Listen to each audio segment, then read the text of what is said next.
Here we go again, back at it.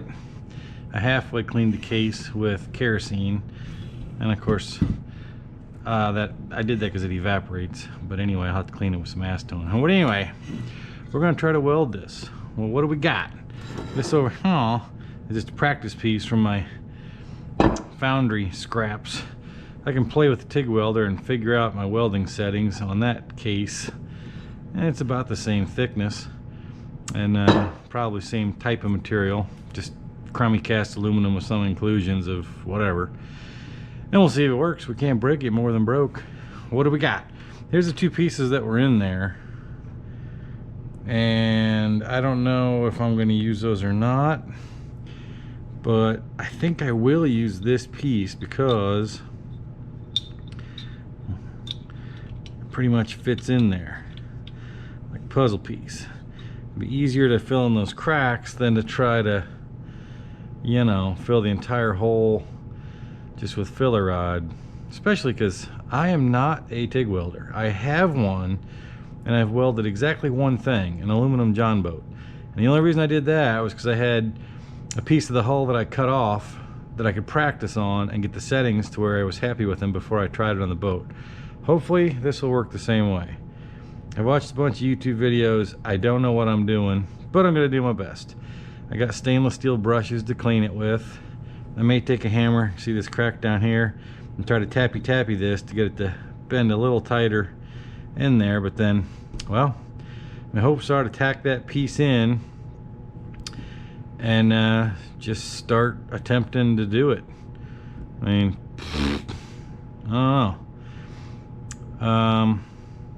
I don't know. It may be that just the angle, the dangle here, the best way to go about it would be take this piece out and try filling this hole in where I can kind of tip this case down like that and build it up till it's closer, and then I can get at it from the inside.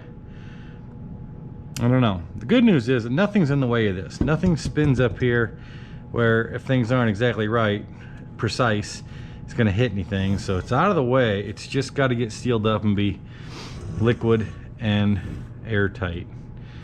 That's the plan. Get it cleaned up more, and I don't know if I can I don't know if I can rig up something where the camera can see the welding that I'm doing, but this isn't a welding video. Like I said, I'm not a welder. You might just get to see the finished results, if it works or if it fails. So anyway, that's the process. We'll see what happens. Well, I guess there's nothing for it but to try it. All right. Let's see what happens. I guess I'm just going to try it with nothing first.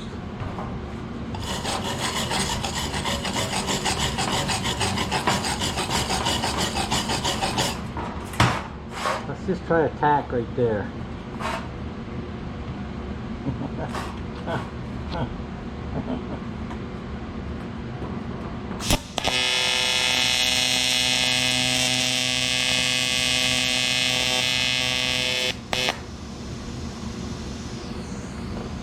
Well, that looks like stir-fried ass. Well, that's pretty much what they told me it was going to look like. I don't expect this to be perfect.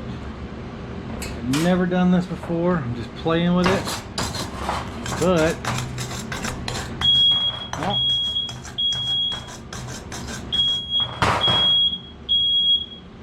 we'll just... Don't judge me. What? I'm down here babysitting. I'll put it back. That is horrific. Look at that porosity and junk. I'm gonna play with it some more, see what happens. Okie doke. What are the facts of the case? Well, it looks somewhat horrific, but I could actually see, even though you see all that junk that has floated up out of it over to the side, it did do it. And I think that when you go and clean that up with the rotary burr, you know, maybe you could do it two times. Maybe you got to do it 3 times. And you don't have to build it up that much like I did. It's just trying to one of the guys said float up all that junk that comes out of the casting and get it on the top. And that way when you go to grind it off, make it look nice, you grind the impurities off. You can go back and touch it up with the torch if you want to. And then I welded a little on the inside too. And again, it doesn't look that great. There's definitely some junk in there, but it kind of, I kept filling until it spilled over to the side where it doesn't do anything. That's on top of good metal. So I think that there's no doubt that structurally that melted the old material together with the new material. Like I said, I don't have a clearance issue, so where this happened in the motor I'm working on doesn't matter. If we're a bulge sticking up, I don't really have to grind the inside of the case if I don't want to. But let's clean it up a little bit with the burr tool and see what happens. This is a terrible arrangement, but you gotta poop with the butt you got.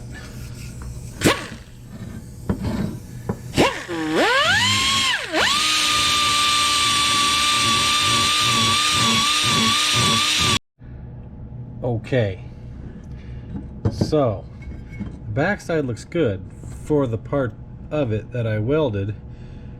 I think that would work. This side has a lot of schmutz, terrible porosity. Well, let's give it a second pass and see what happens. Oh, looky, looky. Now I see it's got a few little imperfections, but I guarantee you that I can seal that up nicely with the TIG welder with no problem. Alright, I just dove in. Oh, it's ugly. But I got the main hole sealed. And then I got way too much thickness in there, but well, it's definitely gonna weld together now, but I have to grind off a bunch of that material. Outside looks about the same. Maybe a little better on the outside, if you can see it. Alright, it's round 2. Doesn't look too bad, but you can see there's definitely some porosity and filth as expected, but it's 90% solid. You give it the goings over.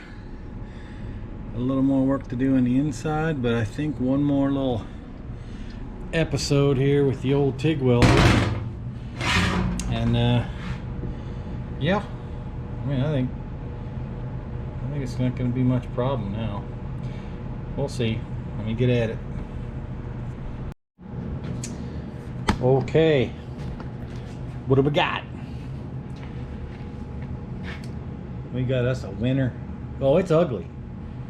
This part you never see. It's under a cover. I don't care. I'm not dressing that up at all. I know that it is solid. I dressed up the inside too. It's got a little more porosity, but I don't care. I know it's sealed on the top, so I know this case is sealed. Great googly moogly. What have I done? It's been too long. I have absolutely no concept how to put this back together. But, well, it may have to be taken apart and put back together 3 or 4 times, but the parts have arrived. There's the new connecting rod. So, I guess there's nothing for it but to get started. Something tells me that there's definitely going to be a case of get it halfway together and then realize you left something out and had to start over 2 or 3 or 6 or 8 times, but there's nothing for it but to try.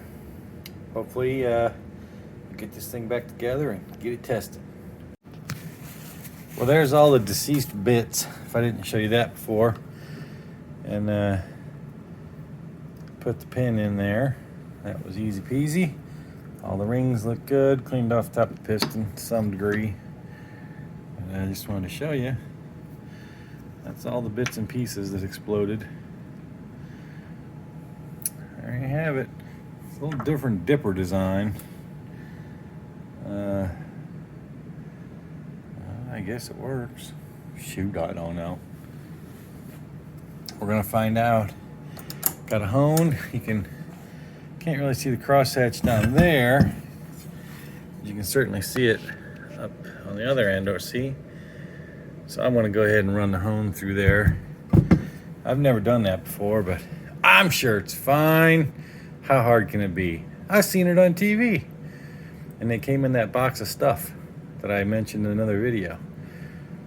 And a ring compression tool, which I guess you need to get that back in there. So I don't know if I'll put that on time lapse or not, but that's next. Hone it out, clean it up, butter it up, and attempt to get the piston slid back in there. See what happens. Okay, we're back at this thing. Some parts came in. A new cam, new/used cam. So that's ready to go. Again, the old one was bungered and I missed it, and I don't trust putting it in when it's got some damage on it like that from when the connecting rod blew up. Other than that, all I've done is polish up the camshafts. Like I said, the journal looked good. I don't see any marring or scratching or anything on it, but where the oil seals were, they were kind of burred up a little bit, so just polished those up nice. I've already got new seals, so I cannot remember how I took it apart. Next thing though is start put it together. I guess just do it one piece at a time, and accept the fact that I might have to backtrack if I forget something. All right, when I get to that point, I'm gonna lay out all the parts. I might put it on time lapse and see how it goes.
Glad I looked. I was looking up the torque specs for these connecting rod bolts. I did not know. The assembly instructions said, hey, dum-dum. That would be referring to me. See in there in the top of the piston? That notch over there? Well, that's important. On the connecting rod, it's supposed to match the same side that says mag, which I got lucky it did. But unfortunately, it's backwards. It's supposed to face the flywheel side of this shaft, and that ain't this side. That's the other side. So I have to take the two bolts out. I didn't torque them yet, so it doesn't matter. They're just finger tight. But gotta take those out and rotate the cylinder whoop, 180 degrees, so that's on this side, the magneto side / flywheel side. Good thing I caught that. I don't know what the difference would be, but it said it's important, so switch that around. Boop. Okay, all reversied. Whoop. Again, they're just finger tight, but oh yeah, she spins around. Now magneto's on the other side, on the same side as the notch on the piston, like it's supposed to be. The dip swings down and smushes into the oil. I think it has to do with, if you look at where the little notches are and grooves where oil can whoop, flow around in there. It's different from one side to the other. It's subtle to see the difference, and I wouldn't have actually paid any attention unless I looked it up by accident. I was just trying to find torque specs. I would have screwed stuff up if I didn't find that. So that's what it's supposed to look like. Whoop. All right. Guess the rest. Oh yeah. Well, again, you guys probably know this, but see that little on the gear? The gear is tied to the shaft by a key. That's in there. And then I did find the instructions. I figured there'd be something obvious, but I didn't see it the first time. See that little, oops, see that little dent? That's supposed to meet up with that little bink right there. So, you know, like thus and hence. And I'm not going to put that on there yet because I want to have room to reach in there and torque things first. So, proceeding.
Here's this fell again. Got with it. I didn't film it because it wasn't that exciting. Everything was very straightforward to bolt on it. It seemed like a giant pile of parts, but in that box over there. But really, it wasn't that bad. Just one part at a time, common sense, nothing really surprised me. They went bananas. I don't have the carburetor hooked up. I was just doing an assembly to make sure I knew how everything went. This did flex a little bit, or pinch I should say, because this hole and this hole, it was difficult to get the bolts in.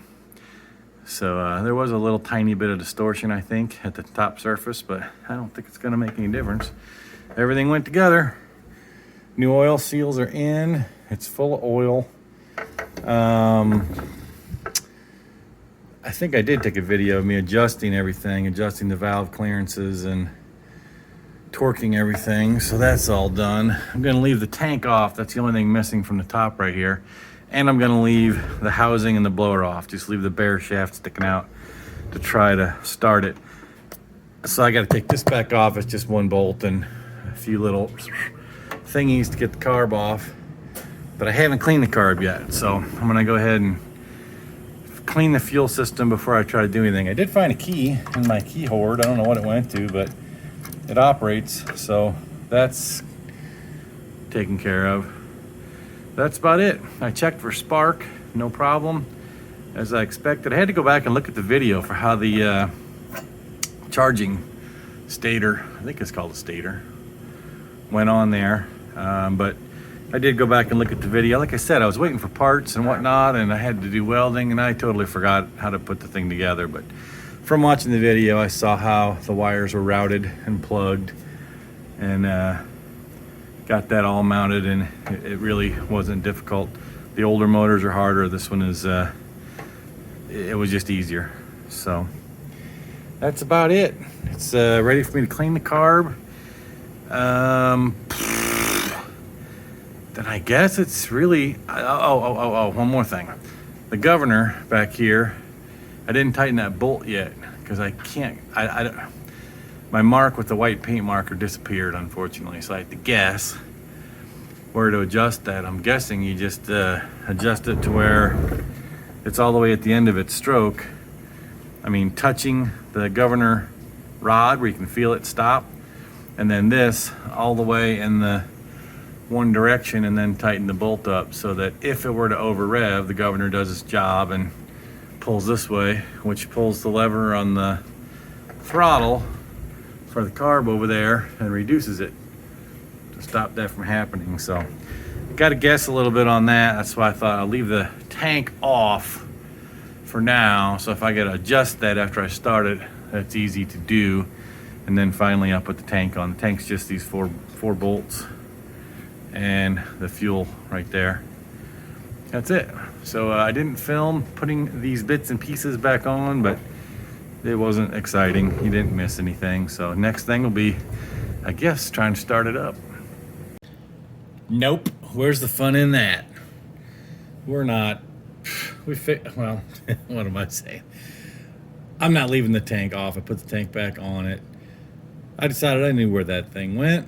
You just give it full throttle and then crank the governor. It only moves a little bit, but I cranked it back to where it was just about touching the little, remember looking at the gear and there's a part that pushes out when it revs up high, those little weights come out and push it forward. So I rotated that back till it was touching. So it gave it the maximum amount of stroke, that if it revs up too high, it will push the throttle backwards and slow down the engine again. So I gave it its maximum amount of adjustment. None of the springs changed positions or anything else. I satisfied myself that that's the safest way to go. At worst, these 3 bolts and the 4 nuts that hold the tank on, it's easy to get to. But anyway, I wanted to test out the starter first of all, because I got a key. So I got this off and I got the spark plug unplugged. Gonna use the old Harbor Freight, or what you call it here, and give it a shot. Ready? I'm not. Success. Starter mechanism works. All right. There's no fuel in it, so I should be safe to do a little playing. What if I hook spark plug up like this? I should get, let me turn this off so I don't electrocute myself if it touches something. What am I trying to say? Well, you can't hardly see it. If I push this a little bit up, there's an electrical connection in there that is the kill switch. So if I give it any amount of throttle, that should be disconnected. So now, if I turn it over, like I said, there's no fuel in it. And the fuel line's off. Carburetor's totally empty. So I don't think there's any chance of it starting, which would not be good. Trying to show you a spark plug dingus. Let's check for spark. So, battery pack on. It's on engine start position. Should see spark. Oh God. It appears that we did. Versus, it's off. Shouldn't see spark. We don't. So I think we got it. It's ready for taking it outside and fuel and see what happens. These things are pretty cool, by the way. I am in no way endorsed, but if you have a totally shot battery, it's probably not going to do it. I don't care what they say, but if it's just barely turning over, this can start a pretty big car-size engine. And I think they make better quality ones, but this one's worked all right for me. And it does certainly start things like ATVs and garden tractors and stuff like that. So it's pretty handy to have around because it's so small when and if you need it. Give me it. So next up, fuel up the tank. I already know that it doesn't leak. Should be set. Take it outside. See if it starts. Okay. In the interest of easiness, I'm not worrying about the battery. Matter of fact, I'm gonna put that like that. Spark plug's plugged in, choke is on. I'll turn the fuel on, and I guess just try to pull start it.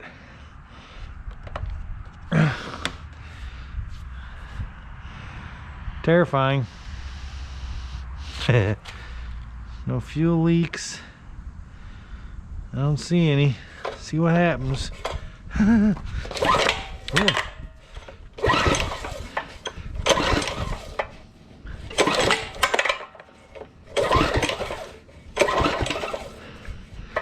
Maybe I don't need it that high.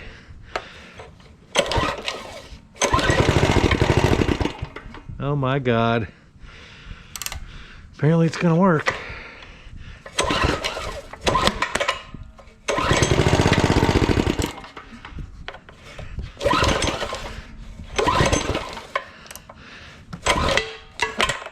Keeps ripping that out of my hand.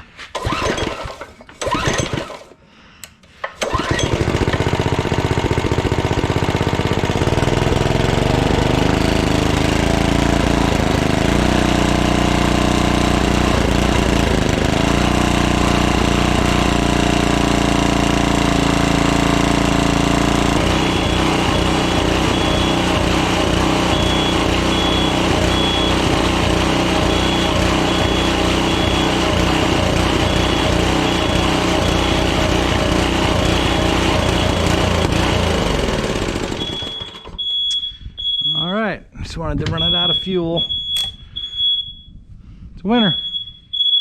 Sorry about the smoke alarm. Okay, since the motor's running, next thing is to get the rest of this cart figured out. So I'm gonna take the wheels off. You can tell the bearings, bushings pooched. But I have those. I'm gonna take these inside, make sure they hold air and deal with those and try to get the bushings installed, and then well, I guess assemble the trailer, get the whole thing all put together and see how it goes. So here's where we're at. Got the wheel off. It's easy, just pull one cotter pin. There's the bushings that were destroyed. They're supposed to look like this. Now, these aren't the original ones. And the ones from DR that are replacements are just ridiculous priced. These were tolerably priced, I thought. A couple dollars each instead of $15 each or something like that. I need two for each side, but these don't exactly 100% fit. How much do they not fit? I don't know. We're gonna find out. This is one of the things that pisses me off about the world we live in now and our disposable society, if I may rant for a moment. And of course I can rant. It's my friggin' channel. Do whatever I want. I get pissed off when the cost of replacement parts, especially cheap Chinese replacement parts, supplied by the manufacturer are so high that it's just totally impractical for you to repair anything if you have the skills to do it. You might as well forget it and buy a new one. And that is exactly what the intent is. At least corporations want you to do. It's called planned obsolescence, where things are made to wear out after a certain length of time, usually right after the warranty. So you buy another one. Well, I don't like living in a completely disposable world. Things do wear out, but I think you should be able to fix them. And this is an example where the parts from the manufacturer are priced to the point where nobody's going to fool with that. In which case, they just disintegrate. You wear out the machine, you give up, and you buy another one. Well, anyway, we're not doing that. Just because, well, it's fun for me to do this channel, and here we are. So, what's the difference? I don't know. I'm going to find out. Somebody else online repaired one of these, and I watched their YouTube video, and I can't remember who it was, but I'll try to stick it in the description. But you can find it yourself. Just do a search for this same machine, and there's somebody else that fixed it. And he mentioned getting these that are cheap and reasonably priced, and then you're going to have to bore them out a tiny amount somehow. He used a Dremel tool and just lightly, one little bit at a time until they slid on. It won't slip on here, but it's real close. I have a lathe, so I will probably stick them on there and do it a little more precisely, but, well, how much? I realize this isn't the most accurate way to measure, but let's just see what it says. 0.999, so pretty much these are exactly 1 inch. And let's see what this is.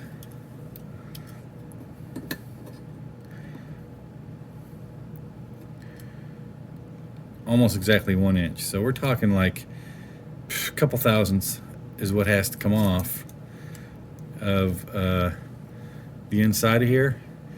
Just super light touch, and it should go on here. But you do need a few thousandths of clearance at least to get it on there. At least I think so. I might get some emery cloth and paper and see if I'm wrong and that these do fit better than I thought.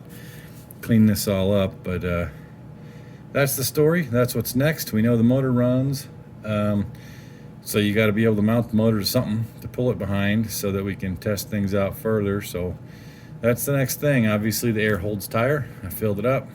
It said max 40, so I put 40 in there. We'll see how long it lasts, but these are tubeless. I guess if they failed, the cheap option, because the tires look pretty good, there's not any dry rot, would be to put a tube inside there. Alternately, I may let all the air out and just put bead sealer where they seat on the rim, so that if they ever do go flat, I assume that's where it leaks, but if they go flat, then at least they're not going to easily pop off the rim and get dirt in there where you can't seal it. But anywho, that's the next thing, is make this, get this engine mounted on the trailer, and that involves fixing these tires, which means these bushings need fixed. So let's see what happens. Nope, take it all back. I just deburred with the old file. I gotta get something better than the world's cheapest files someday, but not today. Anyways, slips right on there after I deburred it. So that's a pretty exact fit. Gonna be no problems, and it fits on the machine in the hole, so that dimension's fine too. So yeah, if you have this particular machine, that's the cheap way to go. Fits just fine. Boop. That's a little more like it, right? Fancy bushings. And I was hoping that there'd be room. I don't think there is. Let me open up with this camera and see. I was hoping there'd be room for a washer behind the cotter key, but I don't think there really is. But anyway, that's what it's supposed to look like. No slop anymore. I didn't have any grease in there either, just WD-40 at the moment, but I guess I'll put the cotter key in there, bend the tails around, and go ahead and grease it up, and that's done. Nice. Then we'll have the cart ready. Unfortunately, it's going to be negative temperatures here. It's pretty rare in Missouri, not unheard of, but we're not testing it in those temperatures, so looks like this is going to get put back together, and maybe I'll get this clear out room where I can work in a heated area because I'm spoiled, and put this flat and then try to piece all these bits and pieces back together to form the square trailer looking mechanism that it's supposed to be. That'd be a good thing to get done as well, so that the entire trailer is ready to fabricable a bracket that mates up with that onto the back of this tractor. So, see what we can get done. But that's what the bushings look like. So we're on our way. Motor fixed, trailer fixed. Let's keep moving. Okay, got it all put back together. I didn't film that, it's boring and nothing was out of the ordinary. I didn't do the safety lockout, so I wanted to show a video of the absolute immensity of this machine. It's pretty big. This is a 42-inch cut mower, so a little fella, but it is not really, doesn't look to me like it's big enough for pulling that machine around. You'll see why. The hitch in the back, it wouldn't line up, but that's not attached. It just was sitting there, so that popped loose. Anyway, this has a vacuum hose too, so I guess if a guy wanted to take that off and put on this, you could walk around a yard and collect leaves, and it's got the big handle that you can use as a nozzle. But anyway, going around the corner, that's what it looks like fully assembled. I greased the axles and the swivels where the new bushings got put in. All the sides, everything went together just like the instruction book says, so nothing exciting. But look how high this thing is.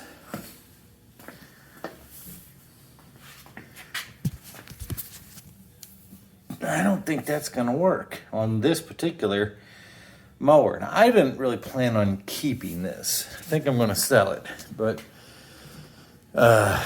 regardless, I was gonna make a plate, a universal towing bracket thing. The book shows you what it looks like, so it's pretty easy. It's just an L bracket.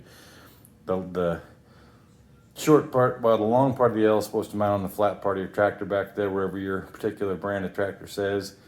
And then this thing just slides onto it, and 2 clevis pins attach it, and off you go. It doesn't attach in one point because it's got 2 casters. So this is just fixed on the back of the tractor, and whenever the tractor moves, the whole works spins sideways with it. But mounting the engine on here is ridiculously easy. Credit to their design on that one. Just these knobs come off.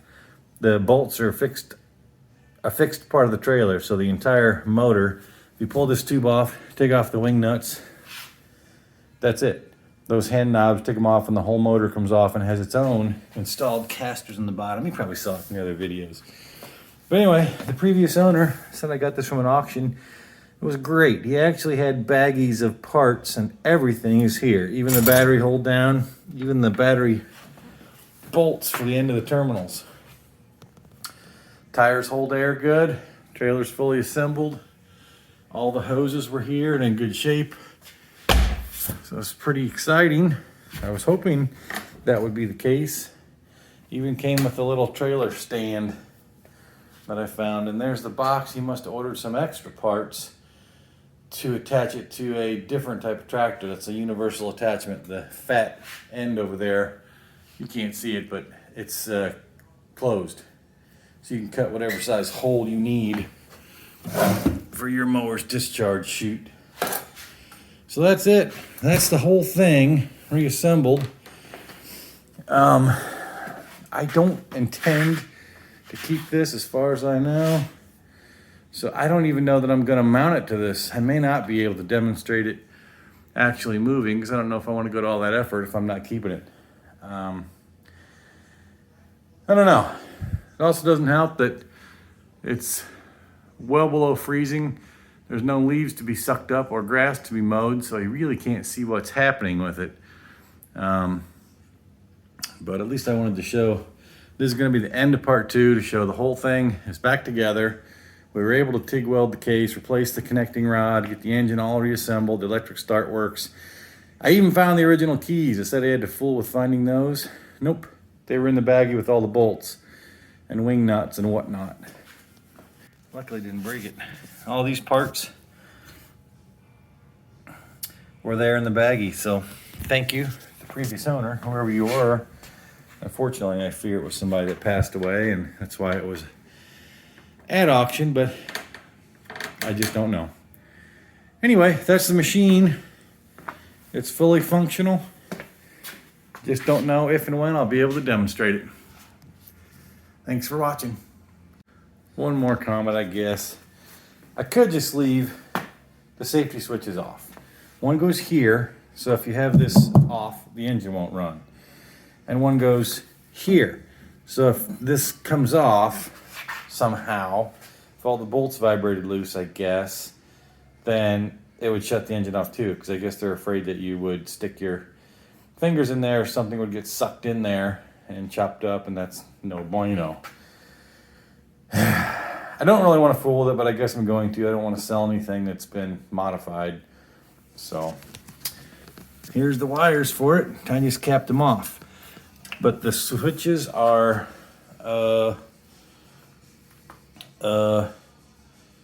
normally closed. That's it. They're no, wait.